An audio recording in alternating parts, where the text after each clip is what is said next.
Let's break this open. Look at that. I've been excited about this. I gotta try it.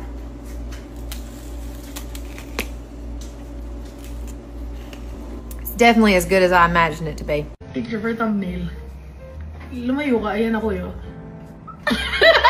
We are going to try this one. This is the... Baliktad ata, We are going to try this chocolate from Dubai. Ngayon lang namin siya itatry. Tapos na yung trend. Because our tito and tita went to Dubai to visit our cousin. And ito yung isa sa mga pasalubong nila. Who would have thought? Hindi pa ako nakakain ever. Ako rin ever. Kahit yung mga ano lang, yung mga gaya. Oo, hindi ta sa Philippines. I don't even know how akanapit tastes. Wala akong expectations. Uwe? Oo, as in wala. Zero. Sis, mag-expect ka kasi 1.5 each to eh. Grabe ang mahal. Para ayoko na buksan eh. Ikaw mag-open, ayoko. Ayoko. I don't deserve. I'm not worthy. Ang meaning ng fix ay freaking incredible experience. Crispy kanafe mixed with pistachio and tahini. Tahini paste. What's a tahini paste? Encased in milk chocolate. Ah! Golden ticket! Oh my God! Ang ganda na! Oo eh, ganun pala yung feeling mag-open.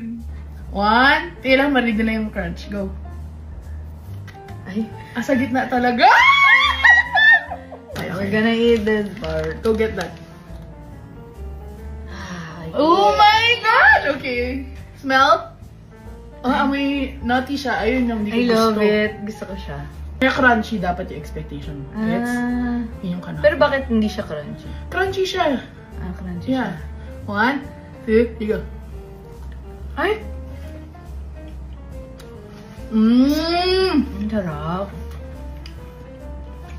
Alam mo, magugustuhan ni mama to. Ang sarap niya kasi hindi siya typical chocolate na basta hindi siya yung Okay, Gordon Ramsay.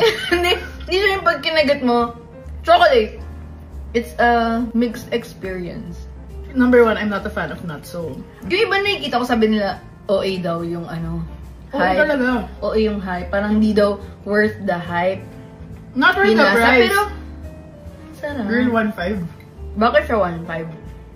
Kasi mahal ang kanape. Yung texture yung nagpapa-different ng experience. Ang sarap niya. Ang sarap! You taste the pistachio, not much yung milk chocolate. No? Astig, tas may design pa. In fairness, masarap siya. Hindi siya overrated. So, gets ko sinasabi mo na, yung iba sinasabi na, parang hindi naman. Oo. Pero masarap naman. Mahal lang talaga. Pero hindi mo nga matitikman tong ganitong taste. Hindi siya ordinary. Sa different na mas mura. Yay! Thank you po, tita! Alam mo yung mga adults, sila tito-tita, maggustuhan nila to. Kasi hindi siya milky. Ang sarap nito, grabe. Naka-finish tayo ng tag-isang row. Kapal ng buka natin. First time kong kumain ng 1.5. 300 yung value nung kinain natin. Pero masarap na ito sa kape. I like it.